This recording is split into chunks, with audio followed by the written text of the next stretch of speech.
దానిని ప్రకటించు స్త్రీలు ఏమన్నారంట? గొప్ప సైన్యంగా ఉన్నారు. సైన్యం అంటే తెలుసండి మీకు అందరికీ? ఒక కమాండర్ ఇన్ చీఫ్ ఉంటాడు, వేల మంది లక్షల మంది ఉంటారు.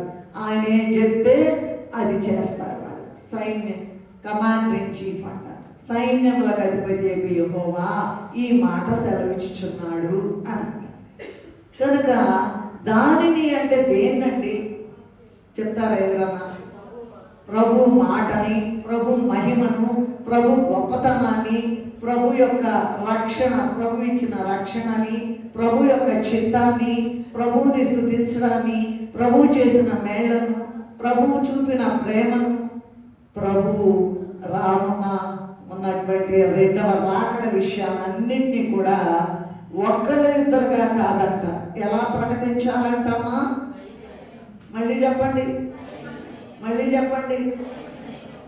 లేడీసే ప్రకటించాలా? స్త్రీలే ప్రకటించాలా? కాదండి, పురుషులు కూడా. అమ్మా, పెళ్లి కుమారుడు ఎవరు? ప్రభు. పెళ్లి కుమార్తెలు ఎవరు?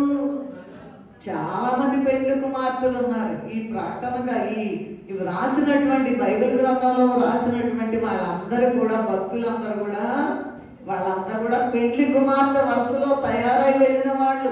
యెషయా గ్రంథం ఏముందంటే 9:6 ఏలయనగా ఆయన అసలు లేడు, అప్పుడు పుట్టలేదు, క్రొత్త నిబంధనలో పుట్టారు. అయినా కూడా ఆ పెళ్లి కుమార్తె ఏమంటుంది? ఇదిగో శిశువు పుట్టాను అని మాట్లాడు. పెళ్లి కుమార్తె. పురుషులందరూ కూడా స్త్రీలే, దేవుడు ఒక్కడే పురుషుడు.